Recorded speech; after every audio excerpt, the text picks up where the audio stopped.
Ito ang mensahe ng Panginoon sa araw na to. Okay, Philippians, o sa Tagalog ho ay Pilipos. Philippians chapter 3 verse 10 to 11. Okay, ito ho, ang mensahe natin ay pinamagatan ko hong knowing Christ o knowing Jesus. Okay? Tanong, gaano mo nakakilala ang Panginoong Jesucristo? Sino dito malakas ang loob, natatayo at magsasabing kilalang kilala ko na ang Panginoong Hesus? Sabi dito, gaano mo nakakilala ang Panginoong Hesus at paano mo siya nakilala at kinikilala pa? Kung i-relate natin no, 1 to 10, gaano mo nakakilala si Jesus? Sige ho, pwede nyo i-evaluate mo na ang sarili nyo. Lord, gaano na ba talaga kita kakilala? Kasi baka ho, mas kilala pa natin yung mga tao sa labas, mas kilala pa natin yung mga tao sa ating paligid, pero si Jesus na dapat nating mas kilala, siya pa yung hindi natin kilala. Kapatid, si Jesus ang the best na makilala. Si Jesus ang dapat talaga nakikilala natin. Bakit po si Jesus lang ang makapagliligtas sa atin? Hindi ka maliligtas ng katabi mo, pero pwede yung gamitin para iligtas ka. Tama po ba? Okay, paano mo siya nakikilala? Mga kapatid, mamaya ho may bibigay kami regalo sa inyo. Mga kuya, nasa likod. May bibigay kami regalo. At itong regalo na to ay isang uri ng bagay para mas lalo mo pang makilala si Jesus. Amen po ba? Kaya nga lagi ko tinatanong sa simbahan, nagbabasa ka pa ba ng Biblia? Kasi sa pagbabasa mo ng Biblia, lalo mo nakikilala kung sino yung binabasa mo. Amen o? Okay. Pilipos chapter 3 verse 10, basahin na natin kasi uutay-utayin natin ito at papaliwanag mo sa atin ng Panginoon kung paano yung trato natin dito. Sabi dito ho, ang tanging hangarin ko ngayon ay lubusang makilala si Kristo. Grabe yung ligwahe dito ha. Maranasan ang kapangyarihan ng kanyang muling pagkabuhay, makibahagi sa kanyang mga paghihirap at maging katulad niya sa kanyang kamatayan. Umaasang ako man ay muling bubuhayin mula sa kamatayan. Yan. Sino nagsasalita dyan, no? Si Apostol Pablo. Sino si Apostol Pablo? Siya yung tao na longing siya makilala si Kristo. Kasi hindi siya kagaya ng mga disipulo na kasama araw-araw ni Jesus. Ilan ang disipulo ni Jesus? Yung 12 na disipulo ni Jesus, mayroong Judas. Tama? Isipin nyo, araw-araw kasama ni Jesus, ilang taon niyang kasama ang mga disipulo? Sige po. O hindi ko rin alam. Sabi ko sa inyo, magbasa kayo ng Bible. Okay, 3 taon. Nakasama ni Jesus yung mga disipulo, kasama niyang kumain, kasama niya maglakbay papunta sa kabilang ibayo, kasama niya sumakay sa mga bangka, kasama niya sa hirap at ginawa, kasama niya mga disipulo niya, pero si Pablo hindi niya naranasan yun. Ano lang ang narinig ni Pablo sa mga disipulo? Kwento. Mga kapatid, satisfied ka na lang ba? Nakilala mo lang si Jesus sa kwento? Sino dito ho ang satisfied na si Jesus ay kwento lang sa kanya? Huwag kang papayag na si Jesus sa iyo ay kwento lamang. Si Pablo hindi siya pumayag. Sabi niya, si Jesus na sinabi nagpapagaling, si Jesus na nagliligtas ng tao, hindi siya papayag na hindi niya makilala ang Jesus na ito sa kwento lamang. Okay? Sabi dito ho, knowing Jesus, may dalawang paraan kung paano makikilala si Jesus. Una, personally. Tulad ng sinabi ko sa inyo kanina, si Pablo hindi siya nabigyan ng pagkakataon na si Jesus ay personal niya makilala, makasama. Pag sinabing personal, ito yung nakakasama mo, nakakatabi mo, nakikita mo, nakakausap mo, hindi siya nabigyan ng pagkakataon makilala si Jesus personally. Maliban dun sa pagpunta niya sa Damasco, habang nagpupunta si Pablo papuntang Damasco, ang pakay niya patayin ng mga Kristiyano. Isipin niyo kung gaano ang isip ni Pablo, patayin yung mga Kristiyano. Pero habang papunta sa Damasco, ano nakita niyo? Nagpakita sa kanya ang Panginoong sa isang pakitain. Nabulag siya ng 3 araw. Sa sobrang glory ni Jesus Christ, nabulag siya. Kahit hindi siya nakita ni Pablo ng personal, narinig niya naman. Sabi ni Pablo, Panginoon, sino po kayo? Sabi ni Jesus, ako si Jesus, ang iyong inuusig. Ano nangyari yun? Nabulag siya ng 3 araw, pero personally na-encounter niya yung moment lang na yun, then wala na mong kwento. Nung narinig ni Pablo yung tinig ni Jesus, nung nakita niya yung glory ni Jesus, nagkaroon si Pablo ng pagpumilit sa sarili. Sabi niya, Lord, gusto kitang makilala. Ang sarap sa pakiramdam kung lahat ng mga tao na nandito ngayon sa simbahan gustong makilala si Jesus. Amen. Dahil makikilala mo siya. Amen. Si Pablo na nagpumilit makilala si Jesus, hindi kumubli si Jesus sa kanyang buhay dahil nagpakilala si Jesus sa kanya. Okay o? Pwede nyo siyang makilala personally, pero ito ang pinaka-the best para makilala mo si Jesus. Experientially. Pag sinabing experientially ho, ibig sabihin makikilala mo ang Panginoong Jesus sa pamamagitan ng karanasan. Amen ho ba? Amen. Ano ho ang inyong karanasan kaya kayo na born again? Ano ang karanasan nyo? Bakit nakilala nyo si Jesus?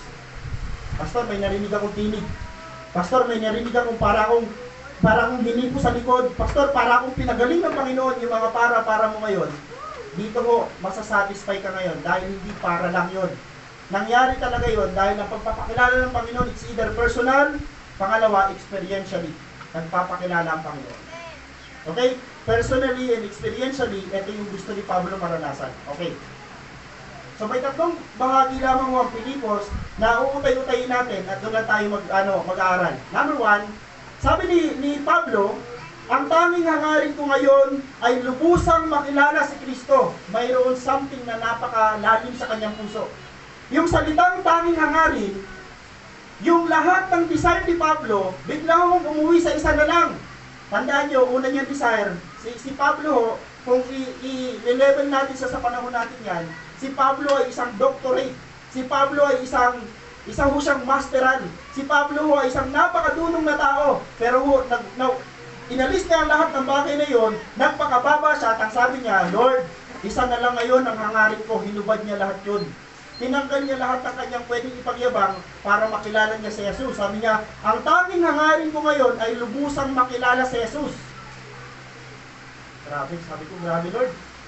Isipin niyo kung ano ang ginibap ni Pablo. Ginibap ni Pablo ang magandang sweldo. Ginibap ni Pablo ang magandang posisyon dahil siya isang Pariseo. Pag sinabing Pariseo ho, isang dalubhasa saan? Sa batas, sa kasulatan, dalubhasa sa Biblia. Kabisan niya po ito. Binaba niya ang kanyang sarili para makilala niya yung Kristo na napakinggan niya sa mga disipulo. Yung Kristo na inuusig niya, yung Kristo na gusto niyang patayin lahat ng mga sumusunod, eto ka ngayon, siya na yung tagasunod. Kaya alam niyo po, yung mga tao nagtatatawa dahil Christian ka na, nagtatatawa kay Kristo, darating ang panahon, hindi natatawa yan. Yan ay magpupuri na sa Panginoon. Pwede ba natin palampakan ng bagay na yan? Magpupuri ka sa Panginoon. Marami na kami kakilala, iwas ng iwas sa Panginoon, doon din ikaw babagsak someday. Dalawa lang naman, kung iiwas ka ngayon at kung iiwas ka ngayon sa Panginoon, dalawa lang naman. It's either magtagpo kayo ng Panginoon sa paghukom o ngayon mo na siya katagpuin. Dahil sa paghukom, siya pa rin ang haharap sa atin. Ang problema, pag sa paghukom na tayo nagharap at hindi pa dito sa sanlibutan, pagharap mo sa Panginoon, hindi na siya tagapagligtas, siya na yung hukom mo. At purihin ng Panginoon, sabi ko Lord, nung panahon ako'y napakasama pa, nakilala na kita. So ang tanging hangarin ko ngayon ay lubusang makilala si Kristo. Gaano katindi yung paghangad ni Pablo. Kaya niyang i-give up ang lahat. Makita niya lang at pasumpungan si Jesus Christ sa kanyang buhay. At sa totoo lang hindi ho pwede na ang gusto mo lang makilala sa Panginoon ay lahat lang na magaganda. Tingnan niyo kung paano gusto makilala ni Pablo si Jesus Christ. Okay? Tanging hangarin ko lamang ay lubusang makilala si Kristo. Ito na ho ang sabi. Maranasan ang kapangyarihan ng kanyang muling pagkabuhay. Lahat tayo dito gustong maranasan ni Pablo. Ang mahal na araw ho ay nagpapaalala sa atin ng pagkamatay. Tama? Pero hindi doon natapos dahil sa susunod na linggo ng pagkabuhay. Paano natin i-celebrate mga Kristiyano ang linggo ng pagkabuhay? Maghahanap ka ng itlog? Alam niyo may tradisyon, may mga ibang kultura, may ibang tradisyon. Pag Easter Sunday, naghahanap sila ng itlog, mga chocolate. Parang ganun lang ang kanilang practice sa ganung araw. Pero alam niyo, sa mga Kristiyano, iba ho ang trato natin sa muling pagkabuhay ni Jesus. Patunay ito, nagtotoo ang pag-asa na inaasam natin sa Kanya. Alam niyo ho bang lahat ng mga Kristiyano ay mamamatay pa rin? Sino dito hindi mamamatay? Wala dito na nandito ngayon ang hindi mamamatay. Mamamatay tayo lahat, pero ang pag-asa na meron tayo, mabubuhay tayong katulad ni Kristo. Amen.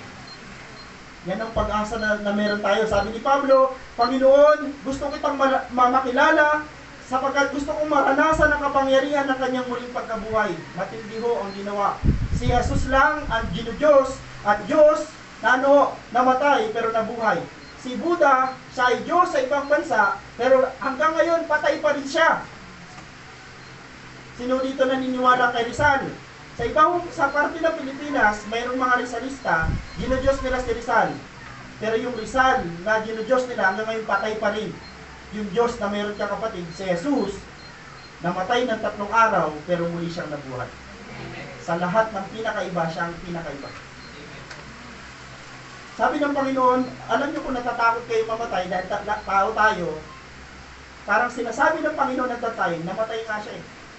At sa kanyang pagkamatay, wala siyang katakot-takot doon sa kanyang pagkamatay. Bakit? Alam niya, mabubuhay siya. Okay, ito, muling pagkabuhay.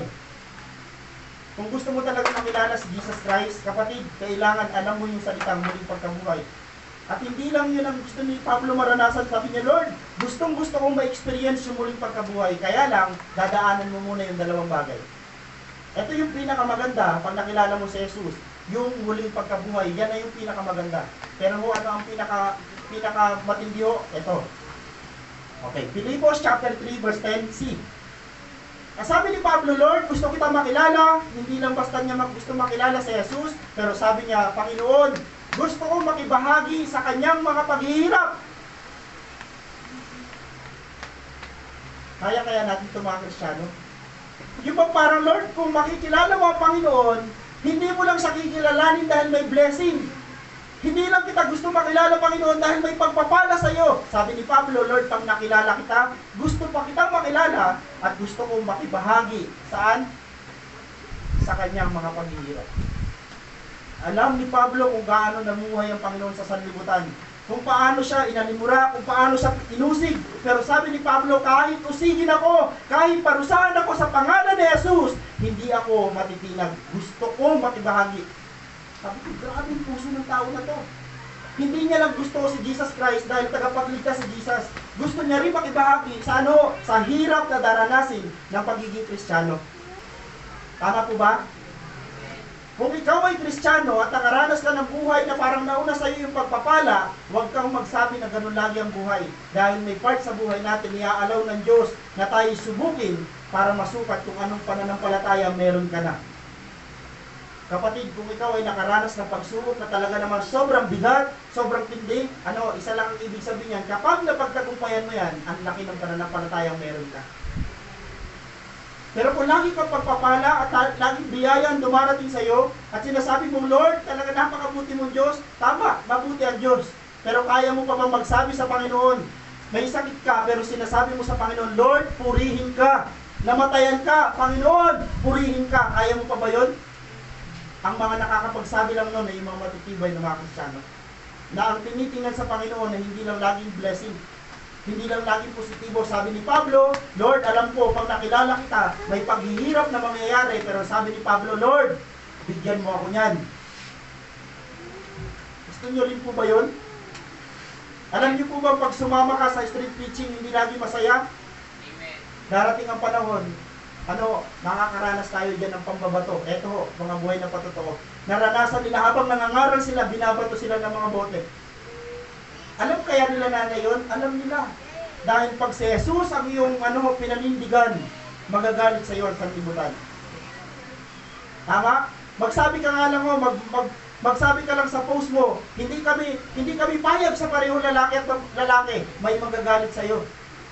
Ang tanong, gusto ba ni Jesus yung parehong lalaki? Ayaw ni Jesus, kaya ayaw din natin. Kaya lang, pastor, baka may magalit sa akin. Talaga may magagalit sa iyo. Katulad ni Pablo, sabi niya, pag nakilala ko si Jesus, lalo ko pa siyang makilala, okay lang na may magalit sa akin kasi yung paghihirap na mayroon si Jesus, babahagian ako. Pero dapat mga kapatid, hindi laging masaya ang buhay ng Kristiyano. May paghihirap at kailangan kasama ito sa tatanggapin mo. Tama? Pero ang kagandahan sa Panginoon na tinitingnan natin, habang hinahagupit siya, pag napanood niyo yung Passion of the Christ, habang hinahagupit ang Panginoon, kung nandun ka sa senaryo na yon at ikaw mismo yon, masakit yon. At hindi lang natapos doon ang pahirap, pinapasan pa sa kanya ang krus. Ang hirap na nga kasi puno-puno ka ng nasugat, papapasanin ka pa ng krus, papalakarin ka pa ng sobrang layo, pero si Jesus focus lang. Dahil ang mission ni Jesus Christ matapos saan? Sa Golgotha. may focus, may purpose. Kapatid, ano ang purpose ng buhay mo?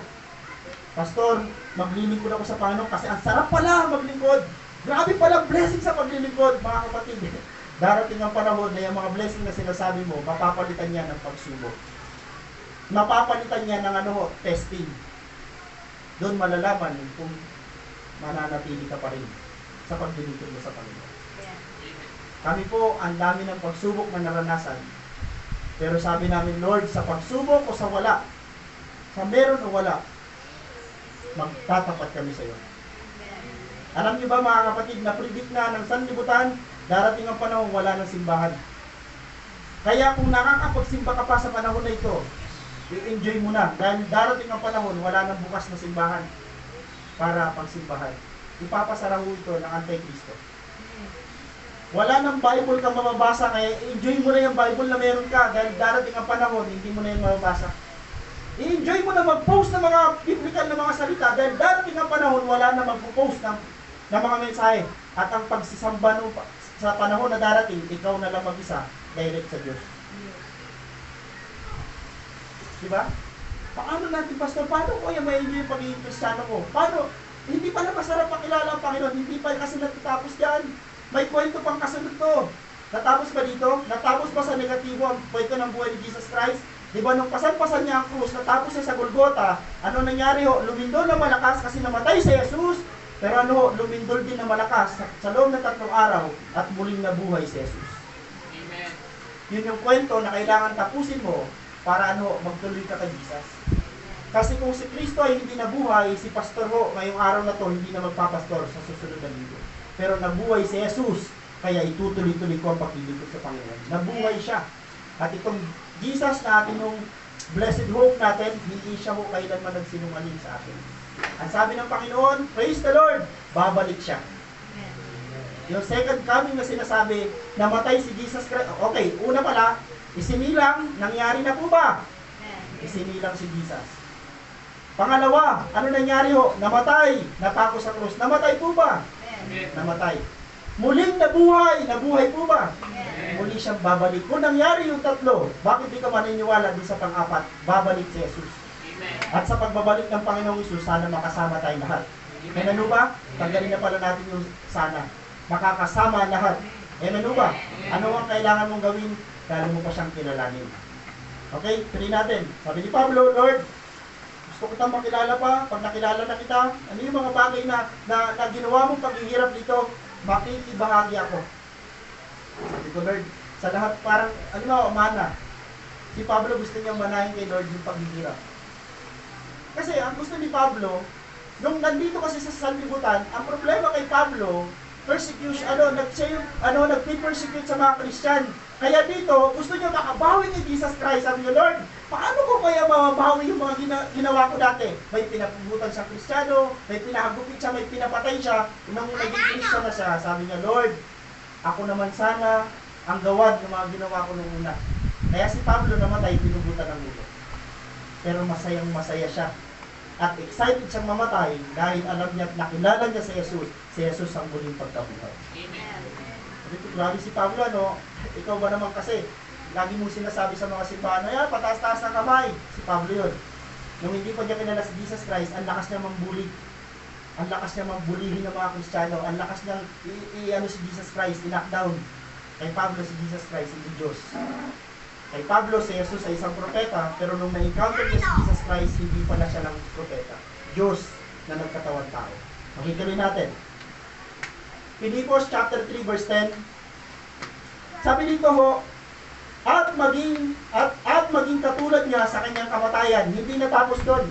Palala ng palala ang gusto ni Pablo. Sabi ni Pablo, Lord, pag nakilala kita, gusto kong makibahagi sa paghihirap na daranasin mo. Eto na ho. Sa dulo, sabi ni Pablo, Lord, gusto pa kitang makilala at maging katulad niya sa kanyang kamatayan. Talagang grabe ho. Nakikita niyo yung puso ni Pablo, yan yung wala na sa panahon natin ngayon.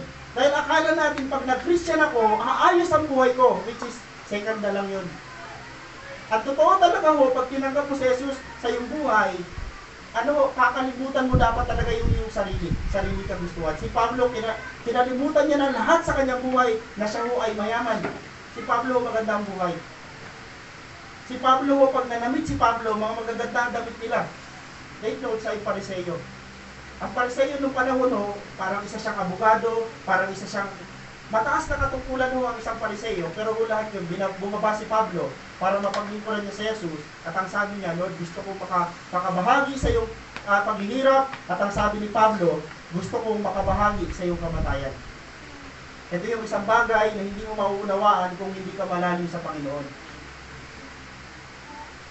Lord, gusto kong mabuhay, kasama, di ba ang una, sabi ni Pablo, Lord, gusto kong mabuhay, maranasan yung muling pagkabuhay, pero sabi, ito ang kadutol noon, bago ho dumating doon, daranasin mo muna yung dalawang bagay na to. At take note, mga kapatid, itong Filipos chapter 3, verse 10, lahat ay naranasan ni Pablo. Naranasan ni Pablo ho ang paghihirap, naranasan ni Pablo ho ang kamatayan, pero praise the Lord, naranasan ni Pablo ang muling pagkabuhay. Si Pablo ho ang pinag-uusapan natin, na kumilala sa Panginoon, at sinikap ng kanyang buhay ay maging kalugod-lugod sa Panginoon. Okay o. Basahin ulit natin. Filipos chapter 3 verse 10b, at maging katulad niya sa kanyang kamatayan. Alam niyo yung puso, alam niyo yung habang binabasa ko itong mensahe nito, sabi ko, Panginoon, yung pagkilala pala sa Panginoon ay hindi lang mo sa pamamagitan ng lingwahe. Kasi si Pablo mismo, naranasan niya, experientially, naranasan niya si Jesus. Sa journey ni Pablo sa kanyang paglilingkod sa lugar niya, yung paglilingkod ni Pablo sa mga tao na pinupuntahan niya, naranasan niya kung gaano yung pagsama ng Diyos sa kanyang buhay. Kaya nga babalikan ko lang, mga kapatid, bilang Kristiyano, huwag mo lang sanang nasain, makilala lang si Jesus sa kwento, sana makilala mo si Lord experientially. Sa anong part doon? Tatlo yun. Sa muling pagkabuhay, sa paghihirap, o ito, sa kamatayan. Saan mo si Lord yan gusto mamit? Kaya natin yung katulad mo kay Pablo. Baka ho, pag nandun na tayo sa paghihirap, doon naman ho mag-aagisan. Paalala, maikli lang ho, pero ito ho ang mensahe ng Panginoon. Paalala, napakahalaga ang makilala natin ng lubusan ng ating Panginoong Hesus upang magkaroon tayo ng matibay na pundasyon. Yan ang pinaka-the best. Kaya kailangan mong makilala si Jesus para magkaroon ka ng pundasyon. Kapag ang isang tao ho ay nakapundasyon sa isang matibay na pundasyon, ano mangyayari sa kanya? Kahit anong uga, hindi siya matitinag. Ang tanong ko ho sa oras na ito, gaano ka nakalagong Kristiyano? Gusto mo bang malaman kung gaano ka katatag, kalagong Kristiyano? Magpaapa ka sa paa kung nakatakong. Tingnan ko kung anong klase Kristiyano lalabas sa pagkatao. Kasi sabi ng isang post ni nanay, naalala ko lang, kung ano daw ho ang nasa loob natin, yan yung mag-uumapaw na lalabas sa atin. Kusa na yan. Bilang Kristiyano, ano yung kusang lumalabas sa atin? Ngayon dapat ang meron tayo. Alam niyo kung grabe yung tiwala mo sa Panginoon. Kahit ang tindi ng pagsubok, hindi ka matitinag dahil yung tiwala mo sa loob, lalabas lang ng kusa. Ang tanong, gaano na ho patindi ang pundasyon mo kay Jesus? Si Pablo ho, patindi na ang pundasyon niya. Sabi niya, Lord, paghihirap, kamatayan, muling pagkabuhay, founded siya sa mga bagay patungkol kay Jesus Christ, kaya hindi siya natinag. Natapos niya, siya ho ang sumulat na tapusin ang lakbayin, tapusin ang takbuhin. Tayo bilang mga Kristiyano, ganun din ho ang inatas sa atin. Kung nag-umpisa ka ngayon, kasama sa takbuhan, kapatid, tapusin mo. Dahil sa finish line, nandiyan na reward. Wala sa gitna. Pastor, at tagal ko na Kristiyano, 20 years na. Parang gusto ko na tumigil. Yung 20 years mo na yon, sayang yon. Samantalang yung bago-bago lang, isang linggo lang na Kristiyano, isang oras lang naging Kristiyano, yun pa sinama ng Diyos sa paraiso. Bakit? Yung inumpisahan niya, tinapos niya. Amen? Makikilala niyo yun. Pag binanggit ko, alam niyo, mayroong tinatawag na 7 last word. Isa sa 7 last word doon, sabi ng Panginoon, ngayon di, isasama kita sa paraiso. Sino yung tao na yun? Yun yung pinaka-blessed na tao na kumilala kay Jesus. Kasi pagkakilala niya kay Jesus, pagkamatay niya, sinama agad ng Panginoon sa langit. Sabi ko, Lord, grabe yung buhay ng tao na yun. Ilang oras lang na Christian. Naligtas. Tapos ako, Panginoon, 20 years na. Ako pa yung mapapahamak, sabihin sa inyo, Panginoon, kasi hindi mo tinapos. Tama? Amen. Yung lalaki, napaka-bless. Sabi ko, Lord. Kaya lang, ano mo, favor kasi yun eh. Gusto mo bang ganun? Lord, pagtanggap ko sa'yo, kunin mo na ako. Ikaw, okay, patatanggapin ka namin, tapos kunin na. Alam niyo, sa totoo lang, kaya lang, sa part na yun, blessed siya. Pero sa part na ma-enjoy niya yung buhay Kristiyano sa paglilingkod, hindi niya naranasan. Amen. Okay, ho, tayo ho, mayroong buhay na binigay ang Diyos, may lakas, mga kapatid, alam niyo sa totoo lang, may part ka, kabahagi ka ng simbahang ito, then meron kang part. Yung mag-akay ng tao papunta sa simbahan, isa yung malaki mong part. Amen. Then someday, ikaw na nag-akay, hindi ko pwedeng kunin yung regalo mo, yung reward mo, na para sa iyo, kasi ikaw yung nag-akay. Tama? Ang kukunin ko regalo ay base sa aking pagbabahagi ng salita ng Diyos. Doon ako regaluhan ng Diyos. Anong parte ng buhay mo ang pinapagamit ko sa Diyos? Pastor, yung buhay ko po, araw-araw ako lumalakad na nag-uumilaw. It means nagpapatotoo ka. Then doon ka pagpapalain at doon ka re-rewardan ng Diyos base sa ginagawa mo. Amen? Magkakaiba. Dahil sa body of Christ, hindi naman pare-pareho tayong kamay. Hindi pare-parehong paa. Ako sa simbahan ay bibig. Baka ikaw yung kamay na taga-akay ng tao papunta sa simbahan. So paalala, balikan ko lang to, dito tayo matatapos. Matibay na pundasyon sa ating pananampalataya at magkaroon ng huwaran para magpatuloy at magtagumpay sa ating buhay bilang mga Kristiyano dito sa mundo. Sabi ni Pablo, Lord, ngayong kilala na kita, alam kong mararanasan ko yung muling pagkabuhay, pero mararanasan ko muna yung hirap at gusto ko makibahagi doon. Mararanasan ko yung kamatayan at gusto ko maging bahagi doon. Si Pablo, bakit founded siya? Matibay ang pundasyon niya. Maayos ang kanyang pananaw sa buhay dahil may huwaran siya. Sino? Si Jesus. Ang ganda ng huwaran ni Pablo sa panahon na hinagupit siya. Ang lagi niya iniisip, si Jesus nga eh. Sa panahon na inuusig siya, sinasabi niya si Jesus nga eh. Lagi siyang mayroong ganong panapat. Sa buhay natin, kung hindi mo pa kilala si Jesus, ikaw ang Kristyanong napakahina. Bakit ang titibay ng ibang Kristiyano dahil kilala nila si Jesus? Amen. Sabi nga ng Hebreo, hindi pa dumadanak sa dugo ang iyong nararanasan. May mga Kristiyano na kaunting pagsubok lang sa simbahan, na wala lang ng negosyo, umalis na sa simbahan. Sabi ng Hebreo, hindi pa nga dumadanak ang iyong dugo. Diba? May mga tao mo, konting saling lang, konting pagsubok lang, iiwanan na yung gawain. Pag iniwanan nyo yung gawain, iniiwanan nyo si Jesus. Okay lang na iwanan nyo yung pastor. Dahil yung pastor hindi ka naman maililigtas. Pero wag na wag mong iwanan si Jesus kasi siya magliligtas sa iyo. Amen. Amen? Hamon. Pagsikapan natin lalo pang makilala ang ating Panginoong Jesus personally or experientially, pero sa physically, sa personally malabo. Hindi ko sinasabi na pwedeng mangyari yun sa atin, pero sa personal, ako, hindi ko nararanasan si Lord personally, na namimit ko siya, nakakausap ko siya. Sikapan natin lalo pang makilala ang ating Panginoong Hesus, basa-basa tayo ng Bible. Sa Bible, ililibing ng Panginoon kung sino siya. Amen o. Kung mag-sharing man tayo mga magkakapatid sa Panginoon, sikapin natin si Jesus ang pinag-uusapan, hindi buhay ng iba. Okay? Pagsikapan natin lalo pang makilala ang ating Panginoong Hesus, at maranasan siya araw-araw sa ating buhay. Personally kailangan mayroon kang patotoo. Lord, salamat ngayong araw na to. Alam niyo po, sa ating buhay bilang mga Kristiyano, bilang mga anak ng Diyos, yung mabuhay ka ngayong araw na to, isa yung experience galing sa Diyos. Paano mo siya i-treasure?